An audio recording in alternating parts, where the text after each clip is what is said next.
నమస్తే అండి. ఫస్ట్ అయితే మీ అందరికీ థ్యాంక్ యూ సో మచ్ అండి. ఈ మాట మీకు చెప్పడానికి ఈ వీడియో చేశానండి. అసలైతే ఈ వారం నేను వేరే వీడియో ప్లాన్ చేసుకున్నాను. కానీ ఆ వీడియో పోస్ట్‌పోన్ చేసి దానికంటే ముందు ఒక వీడియో చేసి మీకు థ్యాంక్స్ చెప్పాలనిపించింది. దాని గురించి మీకు క్లారిటీగా చెప్పే ముందు ఈ వీడియోలో మా పెళ్లి రోజు సందర్భంగా మా వైవాహిక జీవితం గురించి కొన్ని విషయాలను మీతో షేర్ చేసుకోవాలనుకుంటున్నాను. డిసెంబర్ 10వ తారీఖున మా పెళ్లి రోజు అండి. 2010 డిసెంబర్ 10న మా పెళ్ళి అయిందండి. అంటే మా పెళ్ళయి 15 సంవత్సరాలు పూర్తయి 16 సంవత్సరం వచ్చిందండి. 3 సంవత్సరాల నుంచి ప్రతి పెళ్లి రోజుకి అన్నవరం వెళ్ళి సత్యనారాయణ స్వామి వ్రతం చేయించుకునేవాళ్ళం. ఈ సంవత్సరం చిన్న రీజన్ వల్ల వెళ్ళలేకపోయాము. తర్వాత ఎప్పుడైనా వెళ్దాంలే అని పోస్ట్‌పోన్ చేసుకున్నాము.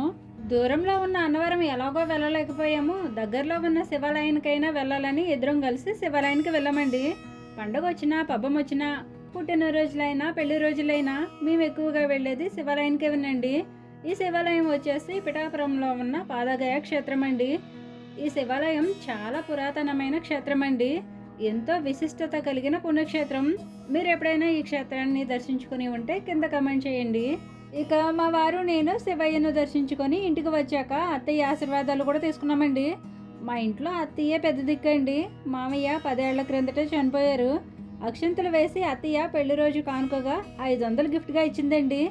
మనం బాగుంటే సంతోషపడేవాళ్ళు అందరికంటే మన పెద్దవాళ్లే కదండి. అందుకే ఇలాంటి సందర్భాల్లోనైనా వాళ్ళ ఆశీర్వాదాలు అస్సలు మిస్ అవ్వకూడదు. పెళ్లి రోజు సందర్భంగా సర్ప్రైజ్గా పిల్లలు చిన్న ట్రీట్ ఇచ్చారండి. ఆ రోజు సాయంత్రం నేను మా వారు పార్సిల్స్ ప్యాక్ చేస్తూ ఫుల్ బిజీగా ఉన్నాము. ఇంట్లో పిల్లలు చదువుకుంటున్నారేమో అనుకున్నాము. కానీ మాకు తెలియకుండా సర్ప్రైజ్ ప్లాన్ చేస్తున్నారని అస్సలు తెలీదు. నిజం చెప్పాలంటే మా పిల్లలకి బర్త్డే సెలబ్రేషన్సే చేయనండి. కానీ మా పిల్లలు మాత్రం మా కోసం ఎలా సెలబ్రేట్ చేశారు. పిల్లలు మన కోసం ఇలాంటివి ప్లాన్ చేసినప్పుడు ఆ హ్యాపీనెస్ మాటల్లో చెప్పలేం కదండి. నా జీవితంలో నేను ఒక్కసారి కేక్ కటింగ్ చేశానండి. ఇది సెకండ్ టైం అన్నమాట. నాకైతే ఆ రోజు ఆనందం ఆశ్చర్యం రెండూ కలిగాయి. పిల్లల నుంచి మనం ఏది ఎక్స్పెక్ట్ చేస్తామో అవే జరుగుతున్నప్పుడు చాలా హ్యాపీగా అనిపిస్తుంది. అంటే ఇలాంటివనే కాదులేండి, మనం చెప్పకుండానే వాళ్ళంతట వాళ్ళుగా చేసే ప్రతి మంచి పని మనకి హ్యాపీగానే అనిపిస్తుంది. ఓకేనండి, వీడియో స్టార్టింగ్లో మీకు థ్యాంక్స్ చెప్పాను కదండి. అది ఎందుకు చెప్పానో ఈ పోస్ట్ చూస్తే మీకే అర్థమవుతుంది. డిసెంబర్ 10న మా పెళ్లి రోజు అని ఆ రోజు సాయంత్రం పోస్ట్ పెట్టానండి. ఆ రోజు అయితే ఆ పోస్ట్ పెట్టడానికి కూడా నాకు ఖాళీ లేదండి. వీడియో ఎలాగో పెట్టను కదా, కనీసం పోస్ట్ అయినా పెడితే 10,000 మందిలో 10 మంది అయినా పోస్ట్ చూసి బ్లెస్ చేస్తారు కదా అని మీ బ్లెస్సింగ్స్ కోసం పోస్ట్ పెట్టాను. 10 మంది అయినా బ్లెస్ చేసి విష్ చేస్తారనుకుంటే చూసారా ఎంతమంది విష్ చేశారో. మరి ఎంతమంది విష్ చేసినప్పుడు రిప్లై ఇచ్చేసి థ్యాంక్స్ చెప్పేస్తే బాగోదు కదండి. మనిషి అన్నాక కాస్త కృతజ్ఞతాభావం ఉండాలి కదండి. అందుకే స్వయంగా నాకు నేనుగా నా మాటలతో మిమ్మల్ని పలకరిస్తూ మీకు థ్యాంక్స్ చెప్పుకోవాలనిపించి ఈ వీడియో చేశాను. ఎంతో అభిమానంతో కామెంట్స్ పెట్టారు కదా అని చాలా వరకు రిప్లైస్ ఇచ్చానండి. కానీ కొన్నింటికి మాత్రం రిప్లైస్ ఇవ్వలేకపోయాను. అందుకే ఈ వీడియో ద్వారా మరొకసారి మీ అందరికీ థ్యాంక్ యూ సో మచ్. మీరిచ్చే సపోర్టు, మీరిచ్చే ఆదరణ నాకు కొండంత ధైర్యాన్ని, పోలెడంత సంతోషాన్ని ఇస్తాయి. వ్యాపారంలోనైనా వ్యవసాయంలోనైనా ఏదైనా సరే అంతా మంచిగా జరగాలని, జీవితంలో మంచి అభివృద్ధిలోకి రావాలని మీరు పెట్టే కామెంట్స్, మీ ఆశీర్వాదాలు ఎల్లప్పుడూ నాకు తోడుగా ఉంటాయి. అయితే పోస్ట్లో పొరపాటుగా పెళ్ళై 14 సంవత్సరాలు పూర్తయి 15 వచ్చిందని చెప్పానండి. కానీ 15 పూర్తయి 16 వచ్చాయండి. ఇక స్పెషల్గా యానివర్సరీ సెలబ్రేషన్ ఏమి ఉండదండి. వెళ్తే గుడికి వెళ్తాం, లేదంటే సినిమాకి వెళ్తాం. గుడికి వెళ్ళడం కంపల్సరీ అండి, సినిమాకి మాత్రం ఆప్షనల్ అండి. వెళ్తే వెళ్తాం, లేదంటే లేదు.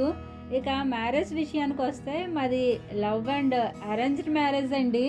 ఫస్ట్ మా వారే లవ్ చేశారు, తర్వాత నేను కూడా చేయాల్సి వచ్చింది. పెళ్ళైన ఈ 15 ఏళ్లలో అందరిలాగే మేము కూడా కొట్టుకున్నాం, తిట్టుకున్నాం, ఏడ్చుకున్నాం, నవ్వుకున్నాం. మా మధ్య గొడవలు అయితే పెద్దది ఏమీ ఉండవులేండి. చిన్నపిల్లలు ఐస్ క్రీమ్ కోసం, చాక్లెట్ల కోసం గొడవ పడినట్టు మేము కూడా చిన్న చిన్న వాటికే గొడవ పడుతూ ఉంటామండి. ఎన్ని అనుకున్నా ఎలా ఉన్నా ఒకరిని విడిచి ఒకరం మాత్రం అస్సలు ఉండలేము. నా మ్యారేజ్ లైఫ్ గురించి కొన్ని విషయాల్ని ఆల్రెడీ లాస్ట్ ఇయర్ యానివర్సరీకి షేర్ చేశాను. చూడాలన్న ఇంట్రెస్ట్ ఎవరికైనా ఉంటే కనుక ఎండ్ స్క్రీన్లోనూ డిస్క్రిప్షన్లోనూ లింక్ ఇస్తాను, చెక్ చేయండి. ప్రతి అమ్మాయి జీవితంలోనూ మంచి పర్సన్ లైఫ్ పార్ట్నర్గా వస్తే ఆ అమ్మాయికి ఉన్నంత అదృష్టం లోకంలో ఇంకెవ్వరికి ఉండదేమో. ఎందుకంటే ఒక్కసారి పెళ్ళి అయిందంటే జీవితమే మారిపోద్ది. మన ఇష్టాలని, కోరికలని, ఆశలని, ఆశయాలని అన్నింటినీ త్యాగం చేయాల్సి వస్తుంది. పెళ్ళైన తర్వాత ఎవరి వల్ల ఎవరు ఎక్కువ ప్రాబ్లమ్స్ ఫేస్ చేస్తూ ఉంటారంటే నాకు తెలిసి మగవాళ్ళ వల్లే ఆడవాళ్ళు ఎక్కువగా ప్రాబ్లమ్స్ ఫేస్ చేస్తూ ఉంటారు. నా పెళ్ళైన కొత్తలో నేను కూడా చాలా ప్రాబ్లమ్స్ ఫేస్ చేశానండి. 80% ఆడవాళ్ళు బాధపడేది మగవాళ్ళకు ఉండే డ్రింకింగ్ హ్యాబిట్ వల్ల. ఈ హ్యాబిట్ లేకుండా ఉంటే మ్యాక్సిమం అందరూ హ్యాపీగానే ఉంటారు. అయినా అదేమి విచిత్రమో ఏమో కానండి, రాజ్యాంగంలో రాసినట్టు, రామాయణంలో చెప్పినట్టు అదేదో పవిత్రమైన పుణ్యకార్యంలా మగవాళ్ళందరికీ ఇదేం అలవాటో నాకు అర్థం కాదు. మగాడంటే ఖచ్చితంగా తాగాలన్నట్టు ఈ తాగుడు అలవాటు ఎలా అలవాటు చేసుకుంటారో ఏమో. సరేనండి, అందరి విషయాన్ని పక్కన పెట్టి మా పెళ్లి రోజు సందర్భంగా మా వారికి ఉన్న డ్రింకింగ్ హ్యాబిట్ని నేను ఎలా మాన్పించగలిగానో, నేను ఫాలో అయిన టిప్స్ ఏంటో మీకు షేర్ చేస్తాను. ఈ విషయాన్ని మీకు ఎప్పటి నుంచో చెప్పాలనుకుంటున్నాను, కానీ చెప్పే సందర్భం రాలేదు కాబట్టి చెప్పలేదు. ఇప్పుడు వచ్చింది కాబట్టి చెప్తున్నాను. బయట వాళ్ళైనా ఇంట్లో వాళ్ళైనా మన మాట వినాలంటే ఫస్ట్ మనం కరెక్ట్గా ఉండాలి. అది ఏ విషయంలోనైనా సరే, డబ్బు విషయంలోనే కావచ్చు, ఒక వస్తువును కొని తెస్తే దాన్ని వాడుకునే విధానంలోనే కావచ్చు, పొదుపు విషయంలోనే కావచ్చు, ఏదైనా సరేనండి. మన అలవాట్లను చూసి మనం దొరకడం వాళ్ళ అదృష్టమని వాళ్ళు ఫీల్ అవ్వగలిగితే మన మాట ఈజీగానే వింటారు. మందు తాగి ఇంటికి వస్తే మనం బాధపడతామని వాళ్ళకి తెలుసు. అయినా సరే ఎందుకు తాగుతారంటే రోజంతా కష్టపడతాము, సంపాదించుకుంటున్నాము, 10 రూపాయలు మా కోసం ఖర్చు పెట్టుకుంటే తప్ప అంటారు. మా వారు కూడా ఈ డైలాగే వేసేవారండి. మా వారు 100 ఖర్చు పెట్టి తాగితే నేను 10 దాచి సంవత్సరానికి వెండో బంగారమో కొనేదాన్ని. మా వారైతే చాలా మంచివారండి. ఒక్కరోజు కూడా పనికి వెళ్ళడానికి బతికించరు. ఎంత కష్టపడి సంపాదిస్తారో, సంపాదించింది ఎలా సేవ్ చేయాలో, ఎలా ఇన్వెస్ట్ చేయాలో, మనీ గురించి సరైన అవేర్నెస్ లేక, జీవితం పట్ల ఎలాంటి గోల్స్ లేక ఫస్ట్లో తనకు నచ్చినట్టుగానే ఉండేవారు. ఫ్రెండ్స్ అయినా ఫ్యామిలీ అయినా మనం ఎలా ఉంటే ఆటోమేటిక్గా వాళ్ళు కూడా అలానే మారిపోతారు. నా సంసారాన్ని చక్కదిద్దుకునే విధానం, పిల్లల్ని శ్రద్ధగా పెంచడం, నేను చెప్పే సలహాలు, సూచనలు అన్నీ మా వారికి నచ్చేవండి.